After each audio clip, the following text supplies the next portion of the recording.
안녕하세요. 화두의 바다 소문점송의 문광입니다. 오늘도 지난 시간에 이어서 영운도화의 송을 보시도록 하겠습니다. 오늘은 이제 지난 시간에 그 원호극근선사의 송을 보았는데요. 이번에는 불안원 선사, 이 불안원 선사의 그 송을 한번 보시도록 하겠습니다. 춘내 의구 일지지여 봄이 오니 예와 같이 낱낱의 가지로다. 낱낱의 가지로다. 일지지로구나 그랬습니다. 지지라고 하는 건 가지마다 이 뜻이거든요. 봄이 오니 가지마다 하나하나 그 가지들이 새롭게 살아나는 것이죠. 거기에 이제 꽃송이가 맺혔다가 꽃이 터져서 나오는 거죠. 동지동천 도 불이로다. 이 지난번에 우리가 한번 본 기억이 있는데요. 하늘과 땅이 같은 하늘, 같은 땅, 같은 하늘이 그 도가 의심되지 않는도다. 이게 이제 지난번에 얘기할 때 도불의하고 의심되지 않는다, 의심하지 않는다라고 나왔고 앞부분에는 채무이냐, 재무이냐 가지고 한번 얘기했던 적이 있었습니다. 그렇죠? 이게 그 진리라고 할 때는 진리, 도라고 할 때는 재로 쓰고 이게 채라고 하는 건 살피다, 그죠? 살피다.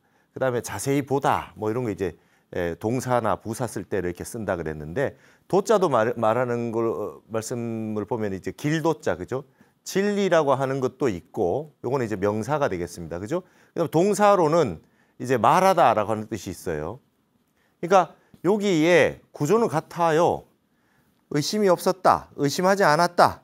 영운선사가 복사꽃을 한번 보고는 의심하지 않았구나 그랬어요. 그냥 동지동천, 같은 땅, 같은 하늘에 도를 의심하지 않았다.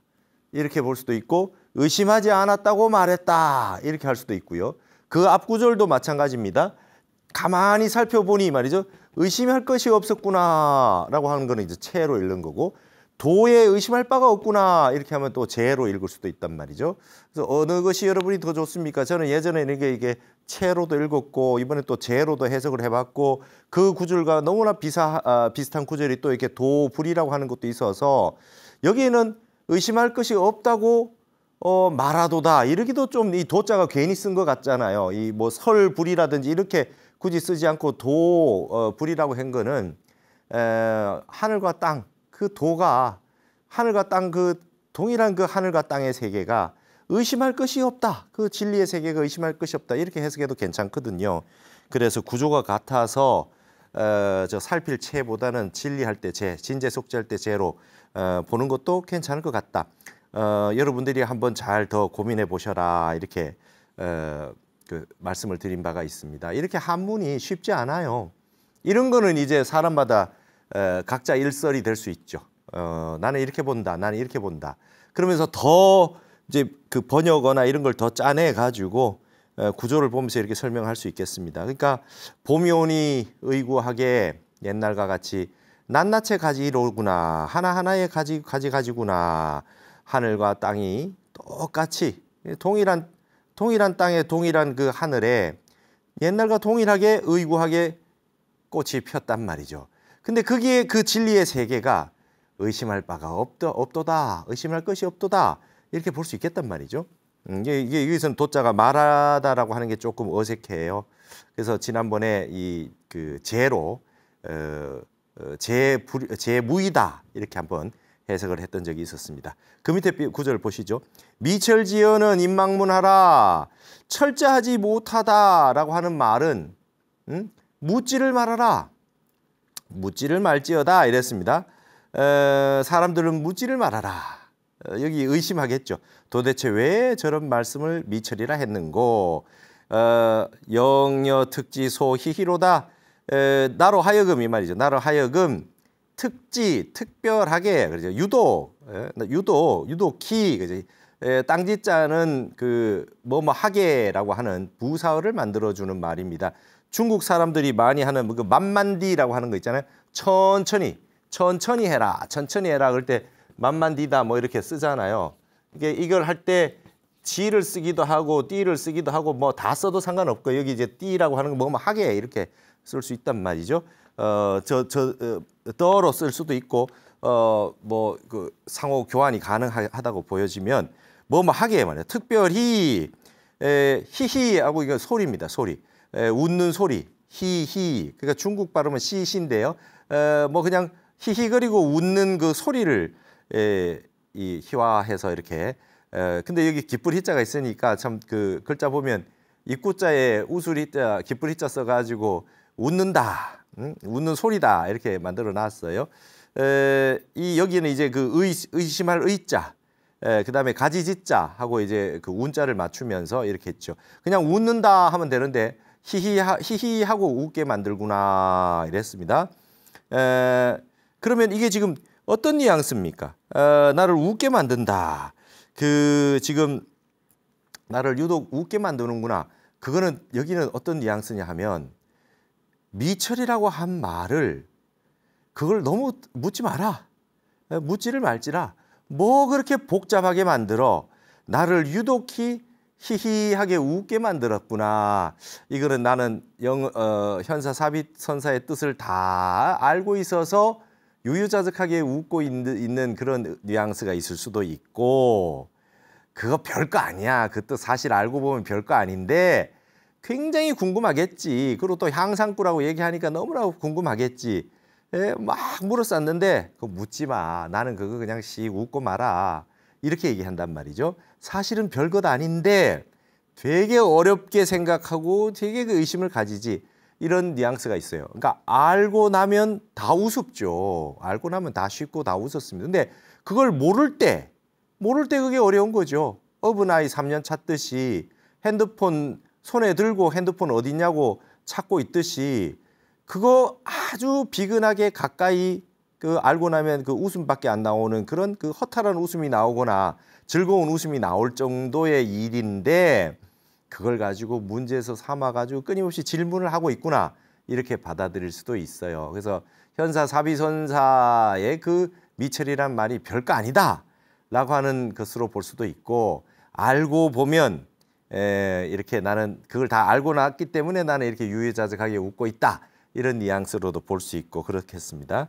이렇게 시라고 하는 게 자꾸 무궁무진한 뜻을 점점 의무궁이라 그래요. 뜻이 항상 무궁하죠. 이게 그 하나로 해석되지 않는데 그 매력이 있는 겁니다. 의무궁이다 그랬거든요. 이게 지금 여러분 이런 걸 싫어하는 분도 많아요. 요즘 정확하게 하나만 찍어주세요. 그 아주 합리적으로, 수리적으로, 과학적으로 그냥 이거면 이거, 저거면 저거 말이죠. A면 A지 A와 not A가 뭐 유사하다 이런 말 하지 마라. A하고 not A가 어떻게 같은 거며 어떻게 같은 뜻을 포함하고 있냐. 근데 시의 세계는 그렇지 않아요. 오름의 세계가 그름의 세계와 결국 다른 것이 아니더라. 그게 손의 그 손바닥과 손등과의 그 차이 정도밖에 해당하지 않아. 결국 같은 뜻이야. 이런 얘기가 나오죠. 그리고 이제 시의 세계는 의무궁이라고 그래요. 그러니까 시라고 하는 거, 시라고 하는 거, 시적인 거, 시적인 것, 시라고 하는 것이 이게 결국 중국에서는 선종을 만들어냈다. 인도에 선종이 없어요. 중국에서 만들어진 종파입니다. 인도의 산스크리트 대화나리로 해가지고 빨리어나 이렇게 다 봐도 명백해요. 부처님 말씀 명백하게 나와 있다고요. 그러니까 이런 형태를 싫어하는 분들은 그쪽이 좋을 수밖에 없어요. 명확하잖아. 쉽잖아. 그리고 한자보단 영어가 더 좋을 수가 있겠죠. 그냥 다 해석되는 대로 나오는 거니까. 근데 우리 같은 사람들은 말하자면 아비투스라 그래요. 이 어려서부터 한문을 많이 보고 이 이미지와 형상화 작업이라든지 끊임없이 사유를 통해 가지고 복합적인 뜻을 가지고 있는 글자 한 글자가 여러 가지로 해석될 수 있는 걸 좋아하는 사람들은 이 의무궁의 세계, 이 시적인 것의 세계 이걸 굉장히 높이 평가하고 좋아합니다. 하이데거 같은 분은 철학을 했다가 마지막에 예술 철학으로 넘어가죠. 칸트도 결국 판단력 비판이라고 하는 미학의 세계로 넘어가죠. 언어의 문자로 딱 떨어지는 거, 수학처럼 공식으로 떨어져서 아주 그냥 정확하게 수리적으로 나오는 거. 여러분 인생에 그런 게 있습니까? 인생 그렇지 않아요. 그렇죠? 딱 떨어진 게 어디 있어요. 오늘 좋으면 영원히 좋아야죠. 근데 그게 변화한단 말이에요. 무궁하게 변합니다. 삶 자체가 그냥 시적인 거죠. 우리가 소설을 읽어도 소설이 결론이 나면 그걸로 끝납니까? 그 속에 뭔가 남아있는 맛이 있어요. 여미가 있단 말이에요. 무궁한 세계가 남아있거든요. 그래서 시라고 하는 것이 이렇게 선적인 것이기 때문에 제가 이렇게 여러 가지로 한번 해석을 자꾸 해드리는 거죠. 이 구조는 이것만이 옳다 이런 거는 그런 독재고 독단이에요. 이걸 이렇게도 볼 수 있고 저렇게도 볼 수 있다. 그러나 이 공안의 그 의미로 해석을 했을 때, 개성으로 해석했을 때 둘 다 타당하다. 둘 다 그런 뜻을 가질 수도 있지. 이거는 말이죠. 보는 사람들의 여유로운 마음에서 이걸 인정할 수 있겠다. 이렇게 얘기를 해볼 수 있겠습니다. 제가 이제 가끔씩 이건 이런 뜻으로 볼 수도 있고 이런 뜻으로 볼 수도 있다. 영혼선사를 축혀 세우는 것 같고 현사사비선사를 또 이 비판하는 것일 수도 있다. 그러나 반대편으로 보면 역으로 또 현사사비선사를 칭찬하는 것일 수도 있다. 그러면 이 두 가지가 그러면 어느 누구는 칭찬하고 어느 누구는 비난하고 있는 것인가? 둘 다 칭찬하고 있는 것인가? 둘 다 넘어서야 된다고 얘기하고 있는 것인가? 다양한 분석이 있을 수 있다. 이거는 끊임없이 화두를 참고해서 참선을 해서 선정에 들어가게 하는 좋은 그 방편이 되는 것이죠. 진리가 하나로 똑 떨어지면 더 이상 공부를 할 게 없죠. 그러나 인생이 그렇게 딱 떨어진다면 공부는 그렇게 하고 말아도 괜찮겠습니다. 과학하는 분들이 오히려 더 마지막 공부를 하고 가면 마지막에 가면은 이러한 세계를 인정하는 경우가 나오고 지금 양자역학의 세계, 물리학의 세계도 이런 세계를 인정하게 돼 있고요. 비트겐슈타인 같은 언어학자, 논리학자도 결국은 진리의 세계는 언어로 표현할 수 없다. 이렇게 결론이 났어요. 언어 문자로 표현할 수 있는 것이 아니다. 진리는. 언어 논리학의 최고의 경지에 도달했는 분도 이제 그러한 표현을 쓰고 있단 말이죠. 그렇다고 하는 것은 이게 뭔가 모종의 어마어마한 천지의 어떤 중요한 도의 세계를 누설하고 있는 것이 시다. 이렇게 볼 수 있어요. 그래서 저도 최근에 제가 가지고 있는 책들을 많이 좀 정리를 했어요. 많이 이제 기증도 하고 버리기도 하고 뭐 나눠드리기도 하고 막 이렇게 해서 책들이 너무 많아서 그렇게 했는데 그 예전에 오래 남아 있었어도 말이죠. 시집들을 버리지 않았어요. 시집은 도저히 못 버리겠습니다. 예전에 그 뭐 동양의 시는 말할 것도 없고 젊을 때 뭐 20대 봤던 뭐 엘리어트의 황무지나 보들레르나 뭐 악의꽃이나 그 이후에 뭐 휘트먼이나 뭐 서양 그 시들도 많이 봤어요. 그런 것들을 소설들은 많이 버렸는데 좀 미안한 얘기지만 시라고 하는 것이 이 어떤 무궁무진한 그 저의 전공이기도 했고 그래서 이 시집들은 그대로 그래도 또 분량이 많지 않으니까 그대로 한국의 시인들 말이죠. 그 많은 그 저의 어렸을 때 젊었을 때의 어떤 그 사유의 일단들을 다 볼 수 있는 그 공부했던 그 기억들을 그대로 그래도 남겨두자 해서 지금 아직까지 시집들은 그대로 한 권도 버리지 않고 그래도 다 남겨두었습니다. 이 시의 세계라고 하는 것은 어마어마한 세계인 것 같아요. 저도 시를 전공했고 출가해가지고는 이제 선을 한국 불교를 전공했지만 선을 그래도 저의 전공이라 생각하고 늘 참선을 하고 이렇게 살고 있는데 시와 선의 세계, 이 세계는 인간의 언어 문자를 떠난 궁극의 도의 세계와 가장 근접해 있는 것이 아니겠느냐. 삶과 그 다음에 진리의 세계 사이에 칸트처럼 중간물이다. 쯔비센팅이다. 중간물이다. 이런 얘기를 우리는 한번 떠올려 볼 필요가 있겠다. 이렇게 생각합니다. 다음은 이제 대종고 스님의 송입니다. 온문고가 송하되 대종고 스님 어떻게 얘기했는지 한번 보시겠습니다. 총도, 견도, 견도화, 오도나. 총도라고 하는 건 이게 모두 총자거든요. 이게 총자가 우리 그 판본에 그렇게 돼 있어가지고 그렇게 돼 있지만 그 모두 총자의 그 별자입니다. 다르게 쓴 거죠. 모두 여기 도는 말하다는 거예요. 견도와 오도, 도화를 보고 오도했다고 얘기하나 차오부지 환시분이라 그랬습니다. 차오부지 환시부와 시무와 이 말이 또한 옳은지 아닌지 시와 무는 옳은지 없는지가 아니라 옳은지 아닌지 시무 옳은지 그런지를 굳이 알지 못하겠구나 이랬습니다. 이게 시무라고 하는 거는 옳은지 그런지 그러면 시비 혹은 뭐 이렇게 쓸 수 있는데 여기는 시무라고 표현을 썼죠. 아니면 보통 for 시 옳으냐 아니냐 이렇게 쓸 수 있는데 여기는 시무라고 썼어요. 그러니까 그 or not 이런 뜻으로 쓰겠습니다. 그죠? true or not 그죠? 옳으냐 그러냐 이렇게 안 쓰고 옳은지 아닌지 이렇게 썼어요. 요 앞에 총자는 여기 이렇게 쓰는 겁니다. 이 총인데 모두 총 그죠? 모두 총 여기 같은 글자로 물질 할 때 물에다가 마음 심자 쓴 거 이것도 지금 모두 총으로 별자입니다. 그래서 옛날에 이게 판본이 이렇게 돼 있어 가지고 많이 보시라고 하나라도 더 보시라고 그대로 책에 남겨둔 거예요. 옳은지 아닌지 알 수가 없다. 복사꽃을 오도했다고 복사꽃을 보고 오도했다고 하는데 이 말이 옳은 건지 아닌지 나는 도저히 모르겠네. 저기 우리 가나선의 종장인 대종고 스님이 말을 이렇게 시작을 했어요. 망망우주 임무수하니 망망 끊임없는 그 우주에 사람은 수가 없다. 사람은 무수히 많다. 별의별 사람이 다 있단 말이죠. 낙에 남아 시장부 그 가운데 어떠한 남아가 진정한 장부인지 누가 장부이냐. 세상에는 별의별 사람들이 많이 있다. 그 가운데 과연 누가 장부인지 그걸 어찌 알겠느냐. 영운선사가 복사꽃 보고 깨쳤다고 하는데 그게 진짜인지 아닌지 내가 알기가 어려워. 진짜 그걸 알기 어려워. 이렇게 얘기했단 말이죠. 자, 그러면은 다들 영운선사가 깨달음에 대해서 얘기를 하고 있는데 이 부분을 얘기하고 있는 거에 대해 가지고 여러분 어떻게 보십니까? 대종고 스님은 바로 그냥 부정한 건가요? 바로 부정한 건가요? 이 지금 여기에는 누가 대장부인지 알지 못하겠다는 이 뉘앙스 이런 것도 있어요. 우주에는 엄청나게 무수한 사람들이 있는데 누가 대장부인지 어떤 남아가 대장부인지 내가 모르겠다는 거는 영운선사가 대장부인지 현사 사비선사가 대장부인지 누가 진정한 대장부인지 모르겠다.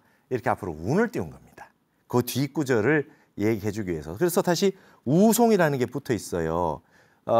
다들 영운선사가 복숭아 꽃 보고 깨달았다고 하는데 옳은지 그른지 알 수가 없어. 왜? 영운선사는 깨달았다 그러고 위산선사는 인가를 해주고 현사 사비선사는 미철이라고 철저하지 못하다고 아직 그렇게 얘기를 하고 하는데 누가 대장부인지 알 수가 없지. 세상에는 사람들이 많이 있거든요.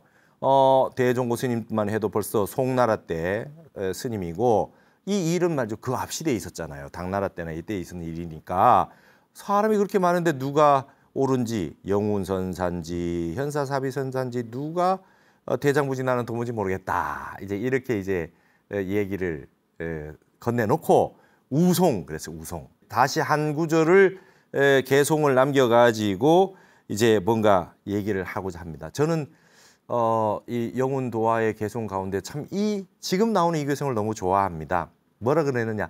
타파 귀신간 하니 귀신의 관문을 타파하니 그랬어요. 귀신의 관문을 타파한다. 귀문관 귀신의 관문을 타파하니 일륜정 당호로다. 일륜 태양이 바로 정오 곧바로 진짜 완벽한 정오의 시간에 딱 떠 있듯이 됐구나. 해가 정오가 되었구나. 해가 정오의 시간을 맞이했구나. 당했구나. 해당하다를 단자 이렇게 쓴 거죠. 여러분 귀문관, 귀신의 관문. 여러분 그 빗장관자 관 썼잖아요. 관문이 있어요. 우리가 동대문이나 뭐 서대문이나 이런 게 있으면 남대문에 있을 때 이게 통과해서 지나가잖아요. 그걸 관문이라고 하지 않습니까? 근데 해가 중천에 떠서 환하게 밝은 빛이 오기 전에 앞에 귀문관이라고 하는 그 관문이 하나 막고 있어요. 근데 그 관문을 타파를 하고 났더니 해가 중천에 떴더라. 지금 무슨 얘기하려고 하는지 조금 이해를 하시겠습니까? 여러분 명리학에 말이죠. 이 귀문관살이 있어요. 귀문관살. 귀문관살이라고 하는 걸 들어보셨습니까? 이렇게 쓰죠. 이 귀문관이라고 하는 거를 살로 표현하기도 해요. 귀문관살이라는 게 있어요. 그거는 이제 그 사람이 가지고 있는 사주 구성 속에서 이제 어느 글자를 만났을 때 이제 귀문관이 되고 뭐 이렇게 있어요. 근데 이거를 어떻게 해설을 하느냐 하면 말이죠. 귀문관살이 있다 이러면 의외로 다른 사람에 비해서 뭐 이렇게 보이지 않는 세계와 소통을 좀 잘하는 경우 이걸 귀문관살이 있다 이렇게 얘기를 해요.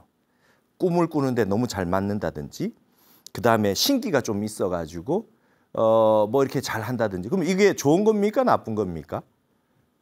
좋은 겁니까 나쁜 겁니까? 귀문관살이 있다. 예를 들어서 굉장히 예술을 하거나 이럴 때 어떤 그 뮤즈라고 하죠. 어떤 세계와 남들이 보지 못하는 세계를 보면서 어떤 그 창조를 해내거나 어떤 그 예술의 혼이 나타날 때 이거 좋은 거잖아요. 이거는. 그렇죠? 그리고 또 어떤 경우에는 평상시에 정상 생활을 하는데 뭐 이상한 것들이 느껴지고 너무 예민하고 너무 이렇게 알아주고 해서 제발 좀 그런 게 없었으면 좋겠다. 꿈들을 왜 이렇게 많이 꾸고 남들이 느끼지 못하는 걸 왜 이렇게 자꾸 느끼는지 모르겠다. 이러면 또 나쁘기도 할 거 아닙니까? 그래서 이거는 말이죠. 이런 거는 좋다 나쁘다 얘기를 할 수가 없어요. 사실은. 그건 중요한 거는 내 주체입니다. 내 주체. 혹시 이 가운데서 이 강의를 들으시는 분 가운데도 이런 분이 있을 수 있죠. 이거는 그 병이 아니에요. 다 누구나 어떤 있고 없고의 차이점이거든요. 어떤 기운을 가지고 있느냐. 그런 기운에 어떤 사람은 귀신은 절대 없다 그러는 분이 있어요. 매일 가위가 눌리고 있고 매일 귀신이 보이는 사람한테 없다 그러면 그게 무슨 소용이 있습니까? 대부분 이름 있는 건 거의 있는 거죠. 근데 그걸 내가 못 느낄 뿐이에요. 내가 내 세계에서 못 느끼는 건 없는 거죠. 그러나 내가 그걸 보고 느끼고 감지가 되는 사람에게는 있는 거예요. 그러나 이 현실처럼 이렇게 보이는 세계가 아니니까 있다 없다로 서로 증명을 해줄 수 없다 말이죠. 그러나 이런 것들도 사실은 중요한 건 뭐냐면 내 자신입니다. 내 자신. 내 자신이 그걸 어떻게 활용할 거냐 그리고 장악할 수 있느냐. 약해가지고 후달리거나 끄달리거나 하지 않아야 된다. 그러기 위해서 우리가 참선 공부가 중요한 거죠. 이런 기운을 내가 참선을 하고 내 자신을 믿고 부처님께 의지하고 신장 기도도 하고 해서 튼튼해지고 나면 이걸 내가 용한다면 쓴단 말이죠. 불임을 당하지 않고 내가 이걸 쓸 수 있단 말이죠. 설사 이런 것에 끄달렸다 하더라도 변화될 수 있어요. 근데 여기에서 이제 우리 여기 개송에서 귀문관이라고 하는 건 어떠냐면 귀신의 관문이 이렇게 막고 있다. 어떠한 관문이 하나 막고 있는 거예요. 어떠냐면은 이제 참선을 할 때 귀신굴 속에 빠져 있다라는 말을 조사어록에 많이 나오는데 귀신굴이라는 거예요. 귀신굴. 그러면 동굴 속에 들어가가지고 혼자만 공부를 하고 있는데 나 혼자 그냥 알았다고 생각하는 거예요. 남들이 다 틀렸다 그래도 아니야. 나는 알았어. 나는 이 세계가 맞아. 그리고 남 얘기를 전혀 들으려고 하지 않고 누구하고 얘기해도 자기 말만 옳다고 하는 부분이 있어요. 뭔가 보기는 본 것 같아요. 안 게 있는 것 같아요. 그런데 끊임없이 이것만이 옳다고 생각해서 다른 세계를 인정하지 않아요. 그게 이제 플라톤을 말하면 이제 그 동굴의 우상 같은 거예요. 동굴 속에 들어가가지고 바깥 세상을 안 보고 그냥 내가 그냥 혼자 생각하는 거. 아상에 깊이 빠진 거죠. 오히려 뭔가 깨달았거나 알았는 부분이 없으면 환한 밝은 세상에 살 수 있는데 그 속에 들어가서 못 나오는 겁니다. 나만이 깨달았어, 나만이 알았어 이런 분 많아요. 저한테도 막 연락이 옵니다. 막 한번 얘기해 보자고 뭐 거량하자는 분도 있고 자기 이 속에 빠져 있는지 아닌지 한번 자가 점검을 해볼 필요가 있어요. 나만이 옳아요. 되게 아집이 셉니다. 그걸 여기서는 귀문관이라 그랬어요. 뭔가 안 게 있는데 이게 진리야. 이거 이외에는 다 그런 거야 라고 하는 게 그런 이제 관념이 쌓일 수가 있거든요. 그래서 여러분 도고마성이라고 공부가 되면 될수록 더 마장은 커지는 거죠.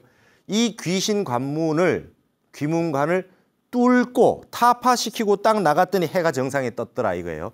자, 이 뉘앙스는 대종고 스님이 왜 썼느냐.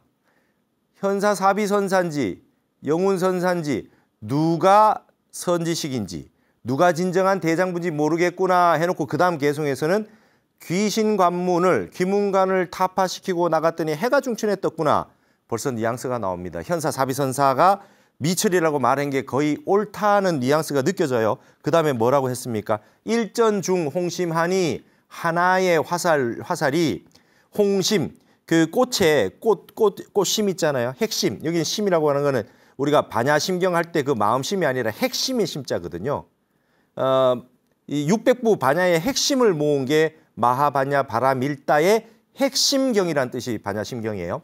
여기도 붉은 중심, 핵심이라는 뜻이에요. 그 꽃심, 그 꽃심이라고 했을 때 그 심은 꽃의 마음이 아니라 꽃의 한복판 핵심, 엑기스 이런 뜻이에요. 핵심을 적중시켰다는 거예요. 화살 하나가 꽃의 핵심을 적중을 시켰으니 그럼 꽃의 핵심이 뭡니까? 전곡을 찔렀다. 우리는 표현을 쓰죠. 이런 그러면 하나의 화살이 뭐겠어요? 현사사비선사의 철저하지 못하다, 미철이라고 하는 그 말 한마디가 일전이 됐습니다. 하나의 이 화살이 됐죠. 그래서 대지무촌토로다 그랬습니다. 천지에 온누리에 대지에 촌토가 없구나. 마디촌자 이게 손가락 한 2마디 정도 되죠. 2마디. 2마디 정도는 게 한치예요. 마디촌자는 한치예요. 한치에 땅도 없구나. 자, 이제 전곡을 맞춰가지고 딱 화살 하나로 꽃심을 정확히 맞추니 온 세상에 한치의 땅도 없구나. 무슨 한치의 땅이 없습니까? 거짓. 그 다음에 더 이상 남아있는 땅이 없어요. 그리고 더 이상 깨달을 바가 없는 거죠. 여기에 오면. 여기에서 이제 꽃심을 맞췄다, 화심을 맞췄다, 홍심을 맞췄다라는 표현이 나오는데 여기에 이제 홍심이라고 하는 말이 붉은 중심, 꽃심이라는 게 요게 바로 도화꽃이 되겠습니다. 맞죠? 도화꽃의 복사꽃. 영운선사가 깨달았다고 하는 그 복사꽃의 핵심을 하나의 화살로 적중시켰다. 아직까지 미철이다. 제당은 심제당이나 간보노형 유미철이다. 요 말 한마디가 날아가서 이 도화꽃의 핵심을 붉은 중심을 때렸다. 맞췄다. 적중시켰다. 그죠? 적중시켰다. 그래서 그러고 난 다음에 대지에 한치의 땅도 남아있지 않구나. 어떤 한치의 땅이 남아있습니까? 아집이라든지 더 이상 공부해야 될 여지에 그 땅이 하나도 남아있지 않더라. 그 말입니다.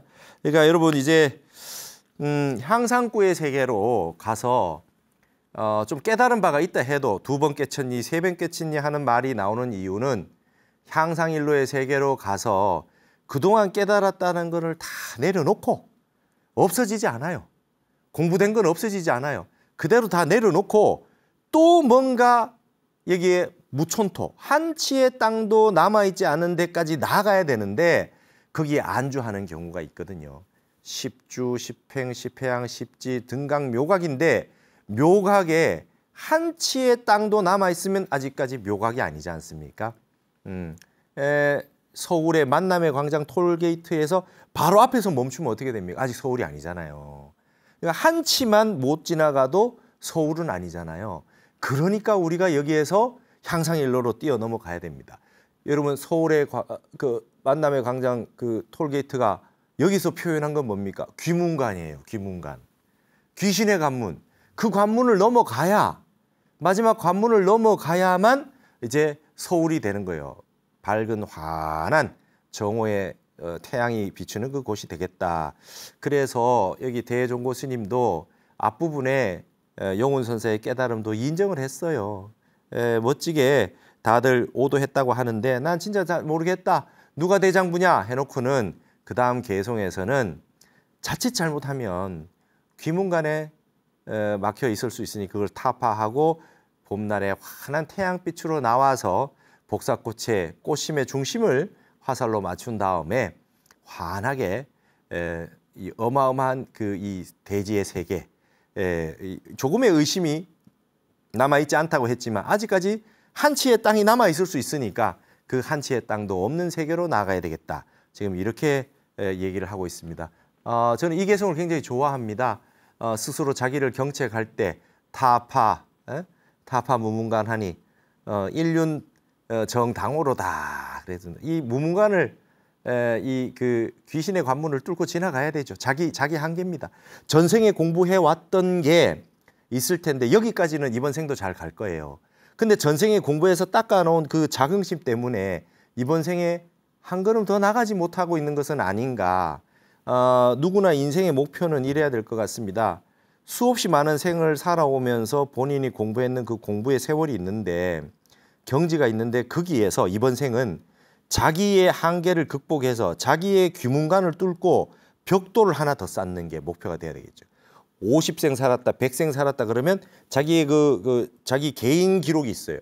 남은 보지 말고 개인 신기록이 있는데, 그 개인 신기록 가운데 이번 생은 말이죠. 이 그래프가 이렇게 있으면 막 이렇게 돼 있을 겁니다. 이렇게 해가지고 막 이렇게 돼 있을 텐데, 이 가운데에 이번 생은 자기 기록이 여기라면, 여기에 이번 생은 여기에서 내 기록을 깨고 자기 기록을 깨는 요 관문이 말이죠. 귀문관이란 말이에요. 귀문관.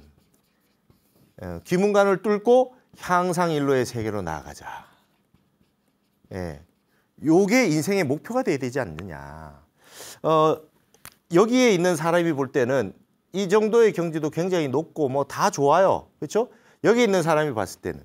근데 내가 여기에 만족할 수 없다는 거죠. 이 정도는 쉽게 올 수 있다는 거예요. 이 정도는 한 번씩 왔던 것이기 때문에. 근데 여기를 뚫고 나가기가 어려워요. 여기를 뚫고. 예. 이거 전고점이라 그래요. 전고점. 예, 그 앞에 있는 고점. 자기의 신기록을 뚫고 넘어갈 때 이게 이제 그 삶이, 그 생이 가장 보람진 삶이라고 할 수 있겠죠. 그래서 제가 연공을 하자는 얘기는 뭐냐면, 매일매일 꾸준하게 정진을 해서 이 관문을 넘으려면 서울의 만남의 광장 톨게이트를 지나서 이걸 뚫고 지나가려면 이게 이제 굉장히 어려운 거죠. 자기 한계에 늘 부딪혀 있단 말이죠. 이때 이제 마지막 향상일로의 세계가 있다. 향상구의 세계를 가지고 이걸 투과시키는 거다. 그래서 여러분 이게 지난번에 말씀드렸죠. 예, 브레이크 스루 투과입니다. 투과. 뚫고 지나간다. 그죠? 브레이크 스루라 그랬어요. 그렇죠. 이게 뚫고 지나가는 거예요. 이거를 이제 이게 투과죠. 그죠? 타파. 여기는 타파라 그랬는데 뚫고 지나갑니다. 투과. 자기의 관문을 뚫고 지나가야 돼요. 예. 그러니까 이게 지금 여기에 표현은 귀문관이라 그랬어요. 내가 내 귀신굴에 빠져 있어요. 예. 문가인이는 지금 어떤 귀신굴에 빠져 있느냐? 어떤 귀문관에 빠져 있느냐? 향상일로로 가고 있느냐? 그 공부 가지고 만족하고 있느냐? 더 치고 나가야 되지 않냐? 대종고 스님은 이와 같은 개송을 우리에게 던져줬어요. 현사사비선사의 그 한마디가 꽃심을 찔렀다. 전곡을 찔렀다. 그대로 만족하면 안 된다. 무촌토, 이 말 저는 이거 좋아합니다. 무촌토. 하나의 말이죠. 한치의 땅도 용납해서는 안 된다. 망상의 세계, 번뇌의 세계, 깨닫지 못한 세계가 한치의 땅도 남았다면 그거는 정토가 아니다. 내가 깨달음을 이룬 깨달음의 세계가 아니다. 한치의 땅도 남지 않기 위해서 귀문관을 뚫고 그 관문을 뚫고 지나가야 된다. 저는 이 대종고선사의 이 용운도와의 이 개송, 이 구절을 볼 때마다 항상 멋진 개송이다. 공부는 이렇게 해야 된다. 이렇게 생각하고 있습니다. 대종고 스님 여러분 아십니까? 10여 차례, 열 몇 번 깨달았다 그래요. 실제로 그분 인생이 그랬어요. 이거 지금 이게 왜 안 되지? 그 몽중이려, 그 다음에 오매이려 해가지고 숙면이려, 완전히 꽉 잠이 들었을 때 내가 이려 하면 안 되네. 그래가지고 참 이게 안 되겠네. 그리고 다시 공부를 했대요. 그러니까 10여 차례 소소한 깨달음이 있었고 큰 깨달음이 있었고 하면서도 끊임없이 향상일로의 세계로 나가면서 이제 가나선의 세계라고 하는 거를 지금 800년 됐지만 말이죠. 이렇게 제시를 했고 우리나라 보조진울국사가 이걸 가져와서 우리가 수행법으로 정착시키기 시작해서 우리나라도 800년이 지속되어 왔습니다. 이 좋은 그 가나선의 수행을 이거를 무시할 수 있습니까? 왜 우리 가나선을 가나선이라고 말 못합니까? 우리 한국의 위대한 800년의 세계, 고려에서부터 조선까지 모든 큰 스님들은 다 이걸 가지고 수행해서 그 도를 이뤘는데 왜 우리는 홍길동도 아니고 말이죠. 가나선을 가나선이라 하지 못하고 한국 불교의 선수행이 이렇게 위대하다는 말을 하지 못하고 우리는 왜 외부에 있는 좋아요. 전 세계 명상 열풍이 있으니까 얼마나 좋습니까? 그럴 때 우리는 가나선을 한다. 우리는 가나선을 한다. 이렇게 얘기를 떳떳하게 당당하게 했으면 좋겠다는 거죠. 세계에 있는 모든 명상도 함께 수용을 해서 프로그램을 만들지만 우리가 이거를 위축될 필요가 없다 말이죠. 멋지게 한번 밀고 나가서 우리에게도 멋진 이런 가풍이 있다.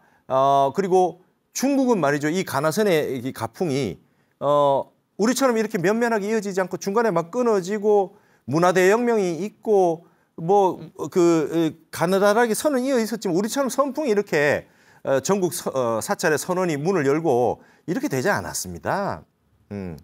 이 정도의 어떤 이런 위대한 전통을 가지고 있는데 이 K 명상이나 K 부디즘이라고 했을 때 이 가나선을 선양을 많이 해야 되죠. 그리고 철저하게 공부를 하고 있어야 되고 그리고 저는 사라지지 않는다고 생각합니다. 화두 들고 공부하는 분들이 아직 많아요. 그리고 이 속에서 힘을 등력해서 그다음에 이 귀신구를 타파하고 귀신 관문을 뚫고 나오는 분들이 반드시 나온다. 저는 확신을 하고 있거든요. 그래서 우리는 우리 것을 조금 더 자긍을 하고 제가 이제 한국학 에세이도 쓰고 뭐 한국학에 대해서 얘기도 하고 했는데 이런 자긍심을 좀 더 가지고 자랑스럽게 이 얘기를 했으면 좋겠습니다. 얼마 전에 신문 기사가 나서 저도 인용을 해봤어요. 가나선을 왜 가나선이라 하지 못하느냐. 아버지를 아버지라 부르지 못하는 우리가 홍길동이냐. 우리 한국의 불교는 가나선을 한다고 전 세계에 떠들어라. 이런 기사가 났었기 때문에 그를 인용해서 한마디 했습니다. 자, 오늘 이 시간 여기서 마치고 다음 시간에 또 이어서 이 영운도와의 송을 보도록 하겠습니다. 오늘도 저의 강의가 여러분의 수행과 가나선 공부에 많이 도움이 되었으면 좋겠습니다. ARS 060-800-7000번으로 여러분들의 마음을 모아주시면 대단히 감사하겠습니다. 오늘 이 시간 여기서 모두 마치겠습니다. 감사합니다.